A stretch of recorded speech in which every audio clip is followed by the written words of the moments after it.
I want to talk about the weaknesses, particularly within the Catholic social justice movement. And I'm going to use the pro-life movement as my example. Last Saturday, I participated with thousands of other Christians from across every denomination that were marching for life against abortion and the genocide of abortion. And I noted certain things that I would argue are weaknesses within the Catholic approach to the pro-life issue. And more importantly, are weaknesses within the attitude, particularly of Catholics, to social justice questions as a whole. But these also extend to liberal and progressive Christians as well. The first of these is that I noted that Catholics were almost ashamed to be Catholic in their pro-life. They wanted to diminish the Catholic identity of their pro-life movement. And their logic was that by making it overtly Catholic, it would exclude those of goodwill, that it would put people off standing against abortion. And so for this reason, they wanted to diminish their Catholic identity. And I want to repudiate that logic, firstly by saying that if a Catholic is not pro-life because they have risen it out of their Catholic worldview, then what the hell are they doing? They've got to raise their values out of their discipleship with the Lord, as does every Christian. And if you try to separate the Christ from your Christianity, you haven't got Jesus, you haven't got Christianity, you've got a culturalism, a cultural Christianity. Now just moving a bit, guys, because my voice is going, because I'm going to lower my voice.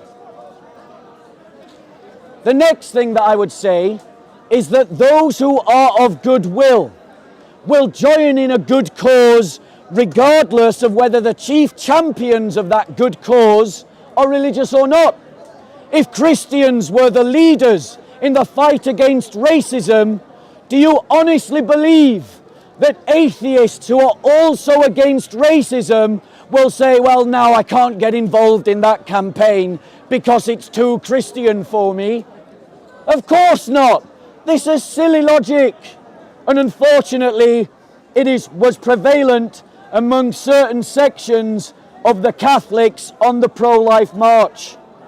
Activism emerges from our faith, and we should be activists because we are Christian, not activists in spite of our Christianity.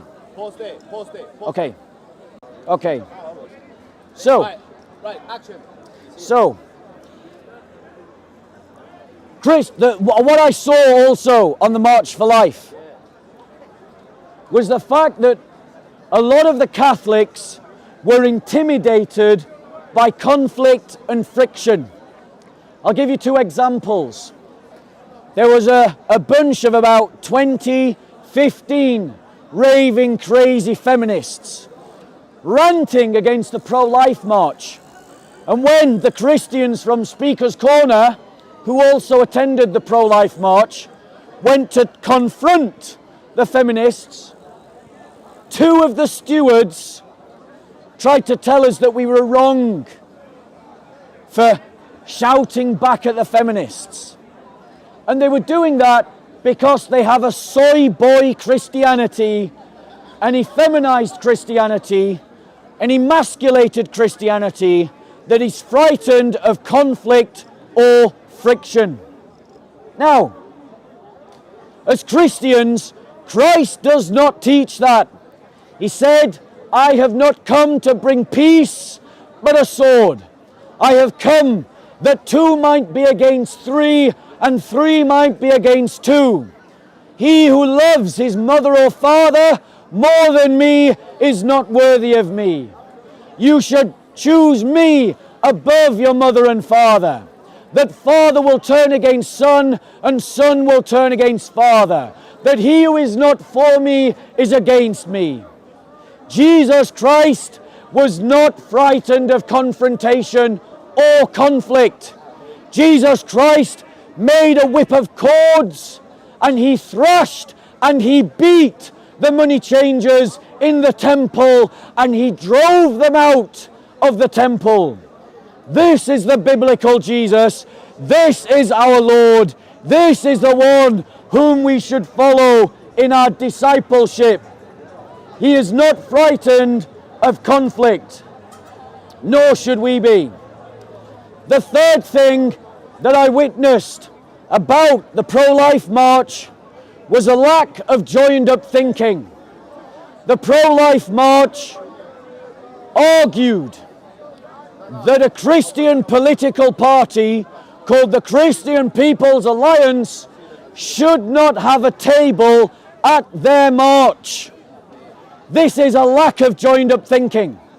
How can you possibly want to overturn the culture of death, as the blessed St. John Paul called it, if you are not willing to platform the only political party that is completely against abortion?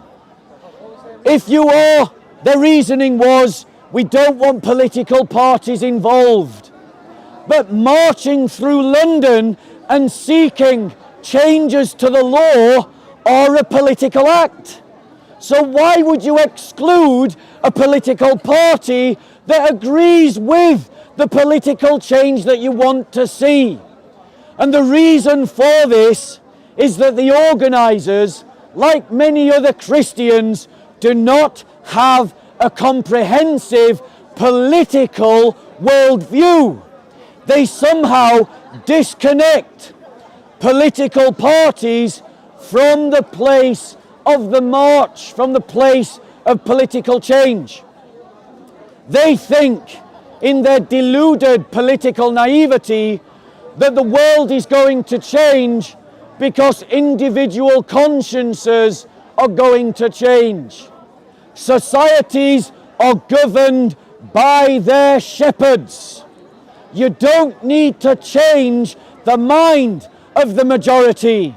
You only need to change the mind of the minority that governs the majority. The movers, the shakers, the influencers, the lawgivers, the law enforcers. The Jesuits knew this. The Franciscans knew this. The Augustinians knew this. It's time that the pro-life march knew this as well. And in the spirit of good dialogue, if anyone from the pro-life march wants a right of reply, I'm willing to enter into a dialogue with them about that.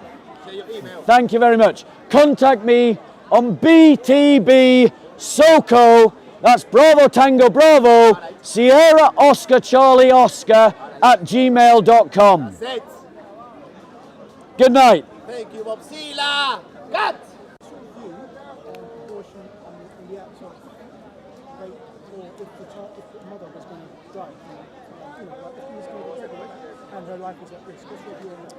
So if the act of saving the mother, such as like removing the womb, kills the child, then that's acceptable, because it's about doing the lesser evil.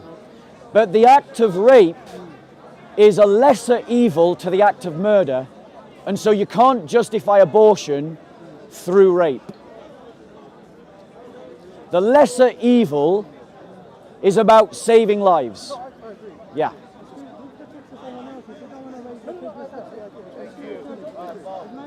But it's also if the action of terminating the fetus is the result of an accident in saving the mother. It can't be the intention to kill the child. Accident of saving the mother. So removing a womb is the act of saving the mother. It's not an act to kill the child.